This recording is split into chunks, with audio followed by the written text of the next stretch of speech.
Hi, everybody. This is my third intro. I'm Rachel Lord. No, okay. Again. Hold on. I'll turn around. I'll do the whole chair spin for you.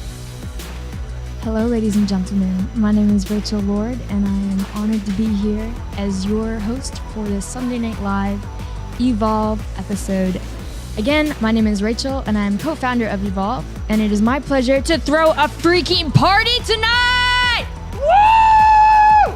Bro, I am so excited to be here. Like, you have no idea. I've been sitting on my butt in Maine on my parents' couch, all quarantine, going, when am I gonna get to the freaking studio and record with all the pros? Like, you know, here I am, like, freaking co-founder, and I haven't even come to my own studio yet.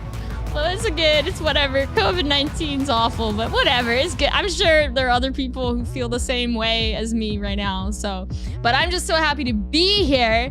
Wow. I think I just am so pumped, and I have the honor to talk about this really cool concept that I think a lot of us have been struggling with, especially over quarantine, being locked inside our houses with people that we might not have been super close with at first, but now are so close with. So, yes. Tonight, I would like to talk about mental health, and clearly, I have a lot of it. So, and but if you're like, who is this person anyway, and how did she get in the studio? And let me explain. I'm Rachel Lord. I'm a rapper, a songwriter, and a mental health advocate. And I'm also one of the founders for Evolve. And if you don't know what Evolve is, if you just randomly stumbled onto this live, Evolve is a community of artists and coaches that come together online to encourage each other as we learn, as we grow, and as we shine in the art industry. So here's a little bit about me. I actually grew up singing since I was 4, I think, even earlier, probably. My parents had me on the stage my entire life. We did a lot of religious events and outreaches, and so I've been performing, gosh, since before I could remember. I think I always thought I was gonna be a comedian, and now I think probably not so much. But I'm not gonna lie to you, I'm still learning a lot about the music industry, and that's where I really wanna be in my life. And I know a lot of you want to be in the music industry as well, and I'm not gonna lie, I'm not famous. I don't know why I'm here, but I do have a lot of experience as an artist, and I also have a brain. So I kind of feel like I'm somewhat qualified to talk about mental health and maybe give a TED Talk. I don't know, maybe almost. But I just also wanna say, before we go any further, mental health is a serious topic, and it should be handled with a lot of sensitivity and respect. But mental health is also very practical. And I think there's a tendency in society to kind of only talk about mental health in like a negative context. And I'm gonna try my best to talk about mental health in a practical and encouraging way tonight, because it should be practical and encouraging. And I wanna be honest about my journey and real about my journey, but I also wanna have fun. So let's do that.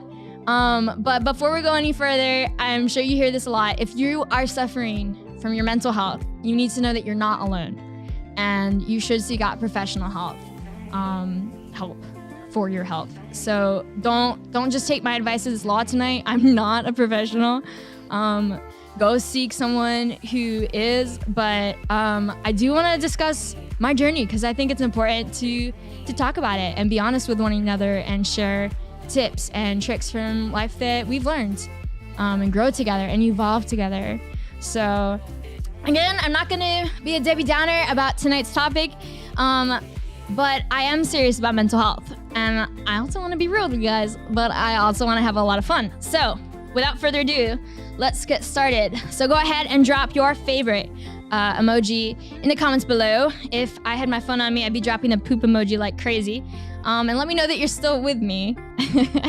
Great. So tonight, I want to share my tips and tricks and secrets that I learned on my journey as an artist to get a healthy mind. The first thing I thought of when I was writing these notes down was drawing from emotions to create art is super common. I would say any piece of art that's worthwhile, you had to draw from an emotion to create that, right? So early on, when I started to really get serious about my art, I think I was like 15 or 16, I was under the impression that you had to draw from really deep emotions in order to write good music. And I think while that's true, the way I decided to get to that point was by neglecting my mental health.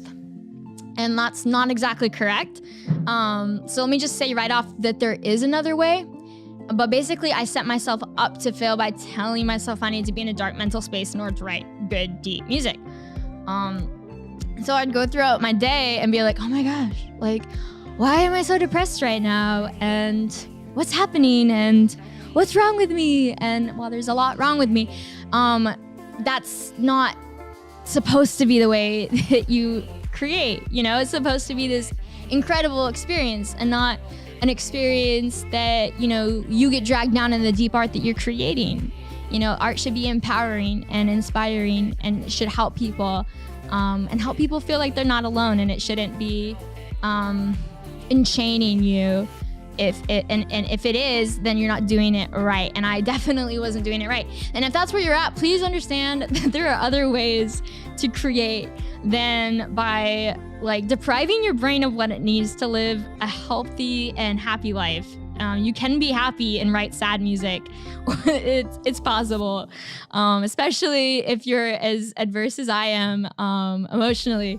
So, not to be fair, there are a couple things we should discuss on that realm of things. You know, imagining emotions and being versifiable in that realm. But I think we do need to discuss the fact that you don't have to live there.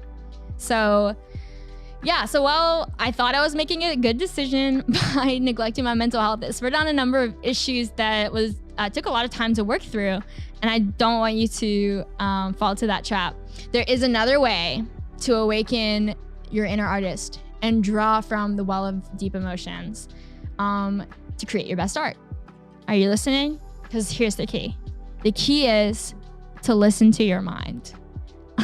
And I know that sounds super like Yoda, but it's true. Like, you need to be listening to your mind. You need to have a safe space mentally that you can be in and allow the anxiety to talk to you and tell you what's going on, you know, and allow the hard days to talk to you and these overwhelming emotions to say their piece and not let it depict your story and how you act and respond to that.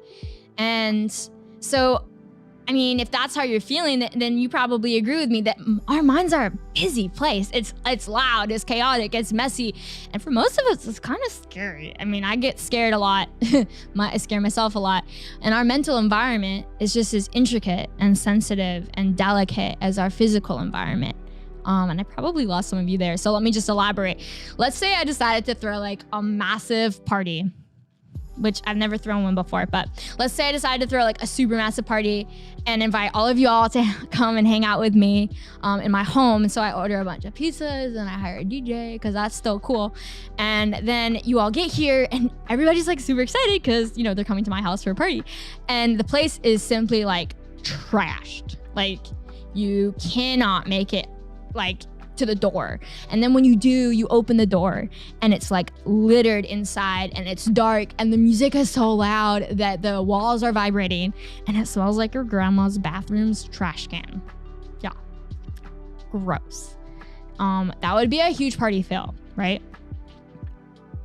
I think what a lot of people don't realize is that when we create art, we're inviting people over to peer into our heads, right?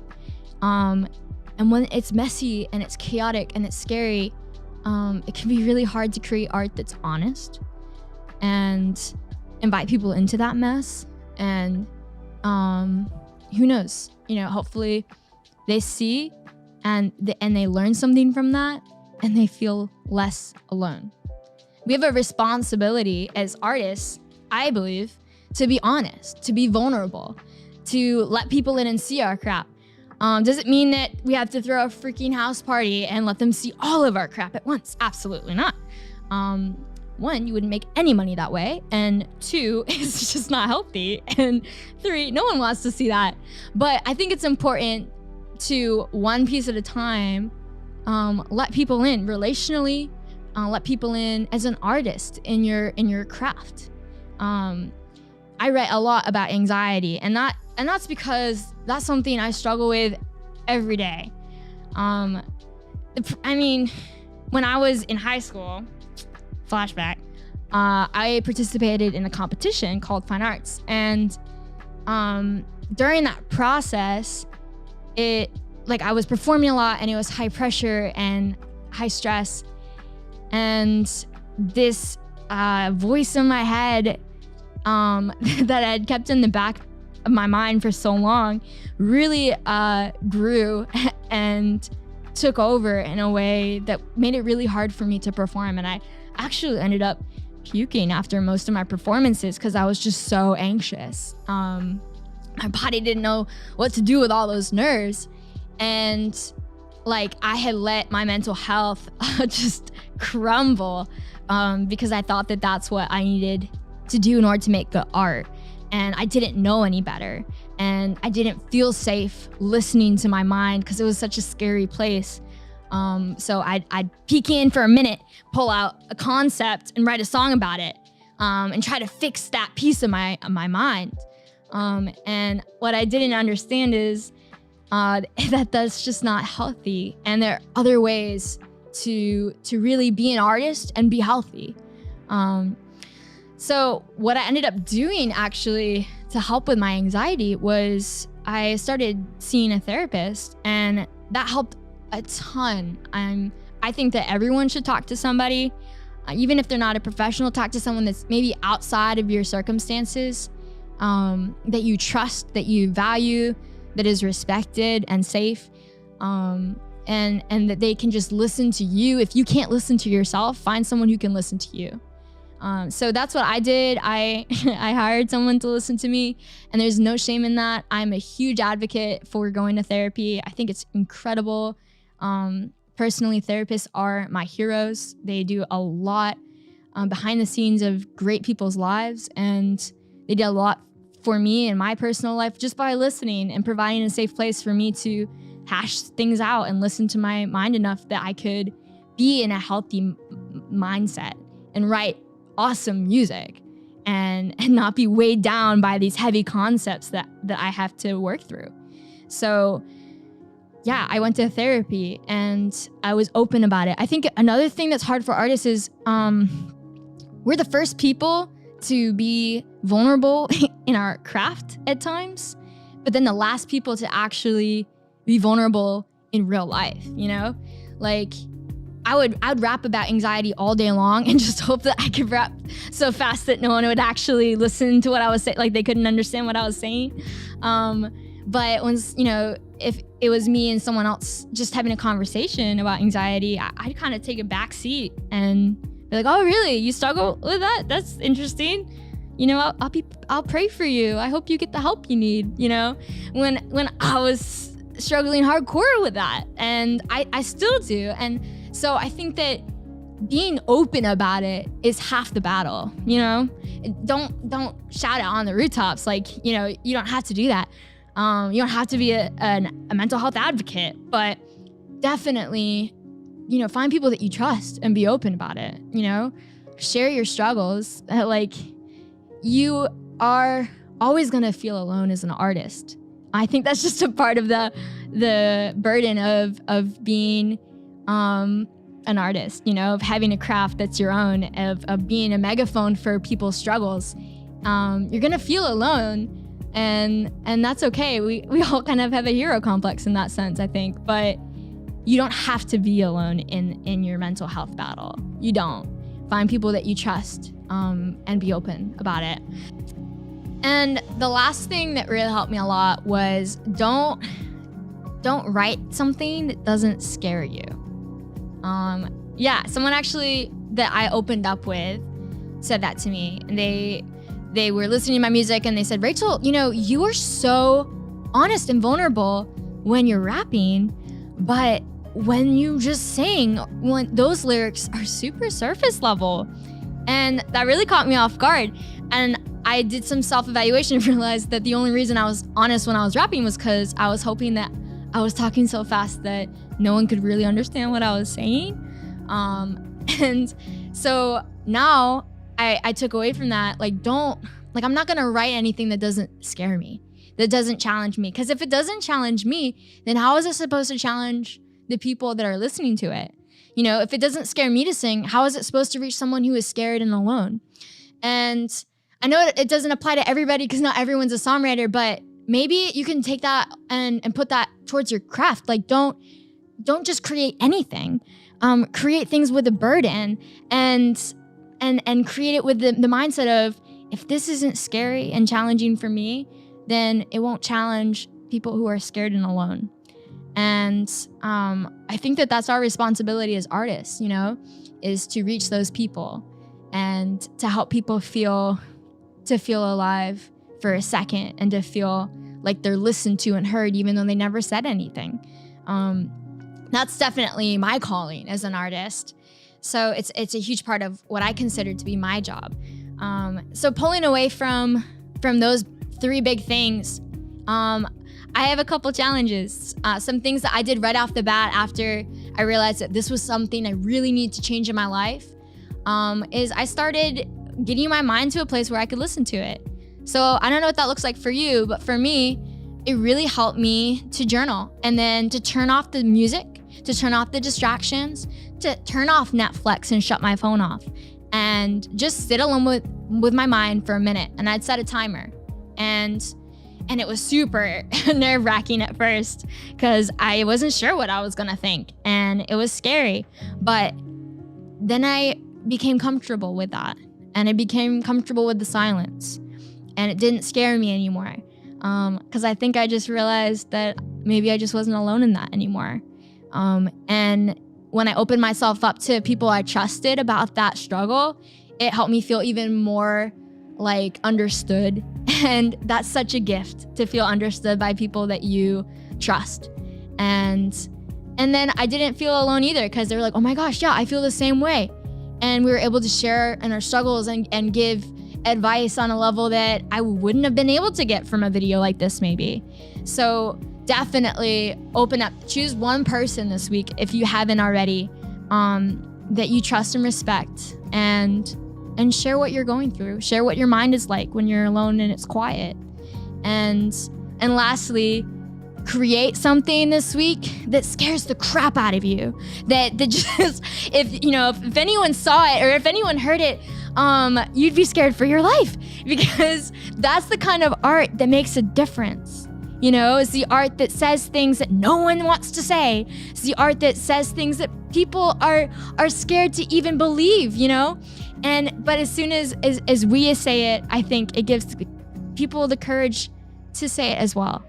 And then everyone feels like we're all on the same world together. And that's true, you know? So do that this week. I challenge you. Just overall, I want you to walk away from this and feel like maybe you were heard today, like you were understood because of my vulnerability. And that's all I can ask. So thank you so much for listening. Thank you for watching. It's such a cool thing to be here and talking about this. And yeah, I will see you next week.